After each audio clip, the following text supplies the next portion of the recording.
talking about, again, you've heard this before, so but you don't have any choice, you have to hear this one again. We'll talk about mountain climbing. And so mountaineering is a sport. It's a sport of climbing mountain. It's not mountain climbing, it's not the sport. The sport is called mountaineering.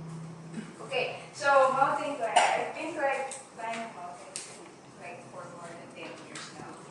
And I'm not going to talk about the history or the process.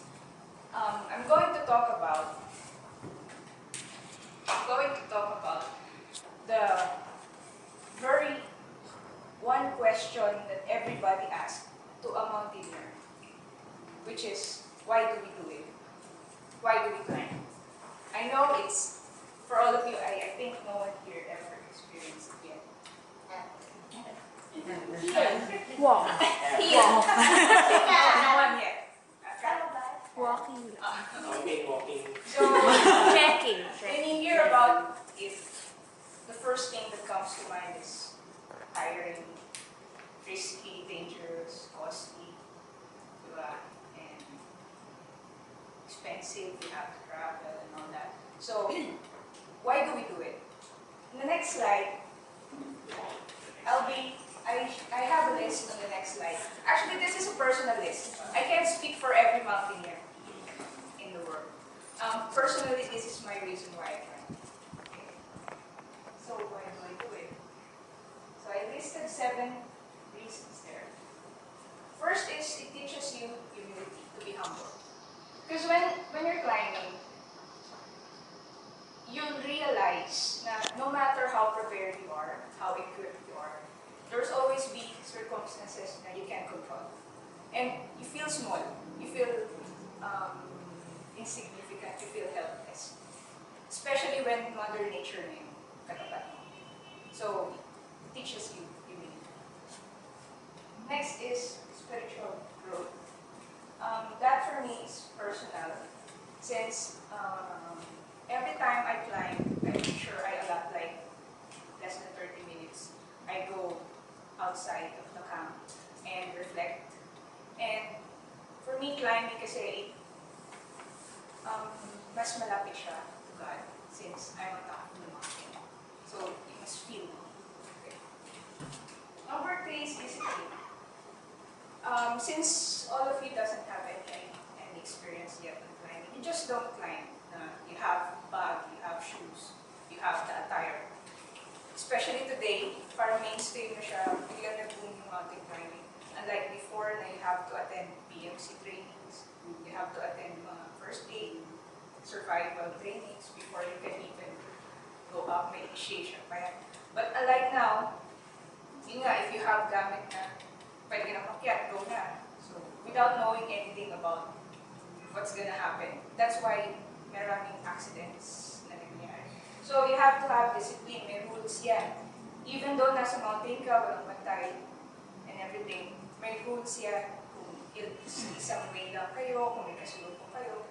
So, you have to know all of that, and it takes discipline to know that. Number 4, survival. As I've said, when you're on a mountain, you only have to depend on what you have. So, pag ulan, pag meron na aksidente, so you have to know the basic survival tips or yung strategies. So, yan yun, kaya important is you have to learn then if you can, before you go to a mountain, you have to take in basic mountaineering course. And number 5 is camaraderie. As yun nga, mountaineering is not a solo sport. It is meant to be yung akyat kayo ng marami. Kasi first is for security purposes din.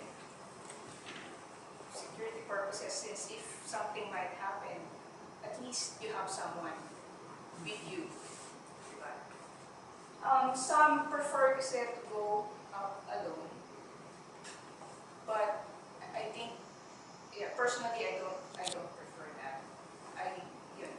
And once kasi you're going up now or going down, those persons you have to trust them, because you have to trust them with your life. Kasi nga, what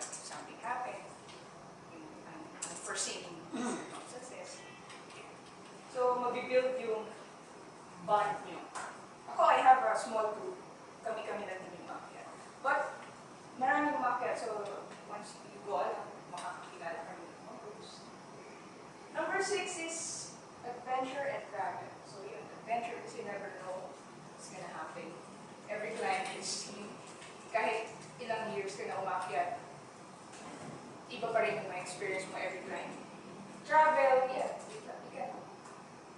Obviously naman kailangan mo travel. Kasi mostly dito, ang pinakamalapit is outside Metro Manila, which is Batangas. So, you like traveling. And then lastly is exercise. Yun. Literal naman yun, di ba? Exercise, climbing, strengthens your upper and lower body. It's good for the heart, for the lungs. Basically, good for the buong katawan. Yun. So, yun nga, as I've said earlier, I can't speak for the whole, for those persons na rin ang maakyat. But for me, these are my reasons, and I would suggest na you try it. Because your reasons might be different from mine. And your experiences might be different from mine. So, kung gusto niyo talagang malaman why do we do it, I encourage you to try it. Kahit maliit lang kayo bata. It's fun. Yes, fun. So, try it. Okay, and then last, I'll leave you with a trick. That is the Mountaineer's Creed. So that's take nothing but pictures, kill nothing but time, leave nothing but footprints. So basically, it only means na kung ano yung dinala mo pataas, dadali mo siya pa. Wala kang dadali na kaya. Okay, yun lang.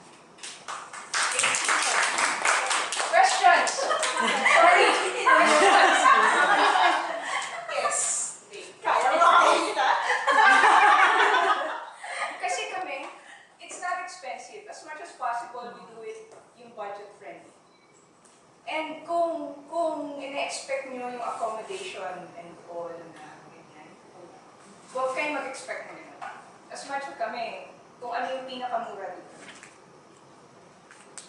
So, para sa akin, hindi siya expensive. What about the fire? Attire is, actually, hindi naman kailangan may tatak. Mostly kasi ngayon, hindi tatak na mamahalin yung gamit, no? Kami nga umakit nun, sa chinelas na. Basta yung proper shoes, yung mga hiking shoes, huwag kayong mag-rubber shoes kasi magpapalpas kayo. One time may nakita ko na Chuck Taylor na hike ka. Warm up. Yun. And then, yung light clothes. Eh, di ba since Ay, sando-sando. ang tawag doon, kung gusto na ngayon may yung dating mura, mahal na ngayon. Kasi hindi ba? Yung mga sandugo, di ba mura yan? Hindi, mahal.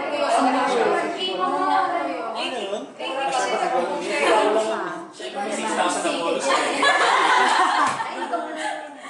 pero kasi I would suggest na if you would go on this kind of sport, mag-invest din kayo. Kasi huwag kayong bibili ng mga fake. Kasi unlike yung bag, yung mga North Face na fake. Oo, kamukha siya, pero versus dun sa original, kasi nandun yung waterproofing, yung lahat kasi doon, yung gano'n, may use yun. It's good for, meron yung engineering for your back, or ano, ganun. So, huwag kayo, hindi rin advisable yung fake kasi ilang gamit na lang yun. Go to China. This question. Age limit. No! Sa kulag, meron rin kasi. Basta ano ka physically fit, di ba may parang naman Siguro, jogging lang before. Planking desk. Planking. Ayun, kanina pa ako sa planking na to. Tsaka depende ata sa mountain. Kung banaya or... Aso, May corridors ano naman. kami? Oo. Ano yung pagdating mo sa taas, meron bahay, ganun. Which is dati bahay. Or hindi, Sorry, Ay, sorry. Quarters. Ano? Babayaran mo sila. Ano? Mahal? Depende din. Parang di mo rin yan. Tutom mo enjoy yung pag Oo nga. Sorry. Yung lang. Which, yun nga yung nakakainis. Nawala yung essence. Yes. Samantalang dati, bawal kami mag-quarter. Ano mas nahirap, pag-akyat o baba? Depende. Sa weather. Sa trail. Sa Parang weather. feeling ko pag akit, di kaya? Depende.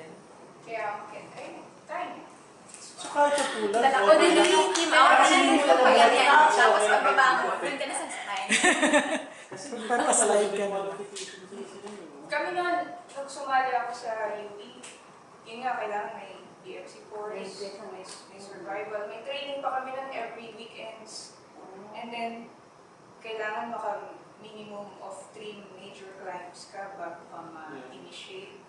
Kaya, I think I speak for all yung mga nakaranas mo na yung mga nakakakit na ngayon na parang masama sa loob kasi. And kasi, ikaw pinaghirapan mo yun noon, tapos sila parang, Ano pinakamataas sa bundok na akin? Ugo. Pugo? Ugo. Pugo? Pugo? Pugo? Ugo. Actually, mas mataas ang kulang. Pero kasi, mas magaling. 3 days yun. Di ba yung... 3 days na pag-akyat?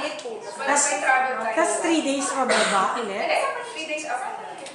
Ano yung pagdating mo doon sa dulo, may bahay or tent yun? Ganun. Hindi, ibig sabihin baka naman, meron, di ba, siguro, I guess may mga mountain na pagdating mo sa parang, dahil sabi mo booming siya eh.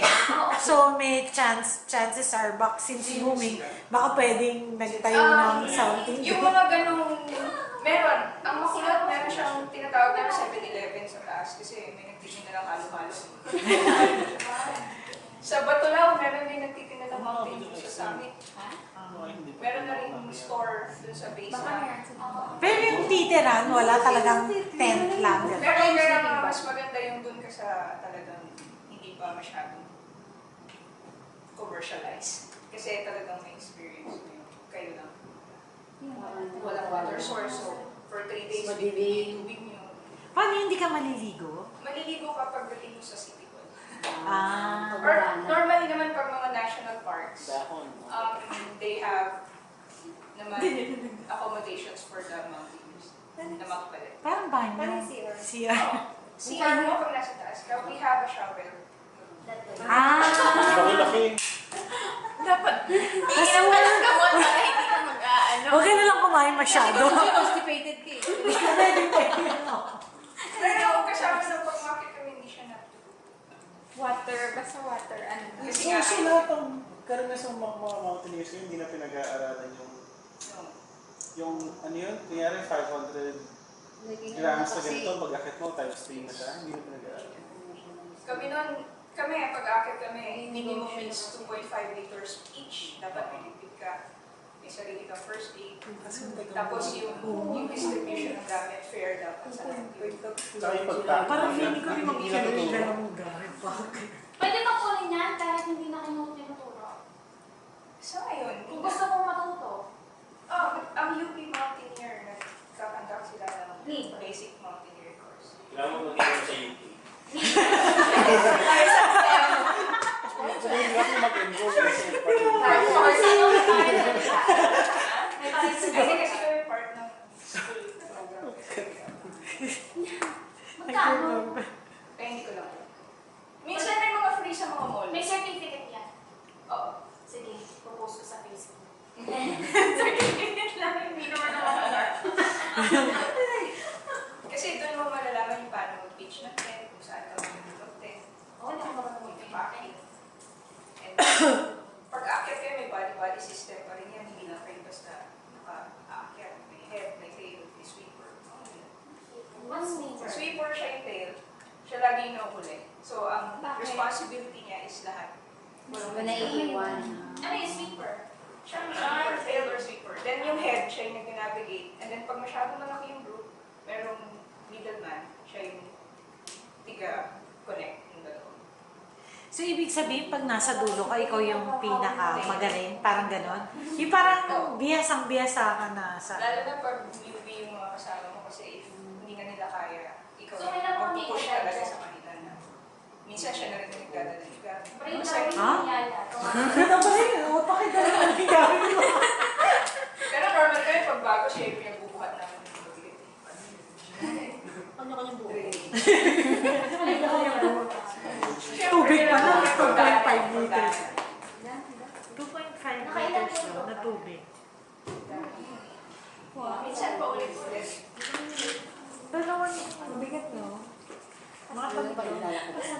bigat mo, tapos paakyat ka. Pabigat na pabigat. Tapos ganyan yung buntot. Tapos ang bigat ng buntot. Kaya actually, ang bigat ng bag mo is nakadepende rin sa shoes mo. May shoes kasi na mabigat, may shoes na magaan. So kailangan pag mabigat yung pack mo, Magaan. bigat yung shoes mo para hindi ka maano na gravity. Ah. So kaya dapat Di ba ang pagkakas kayo yung hirap? So may engineering yan, hindi ka lang basta din bibili. Kaya nga dapat, at least before climbing, you have yung basic idea or knowledge. Depende.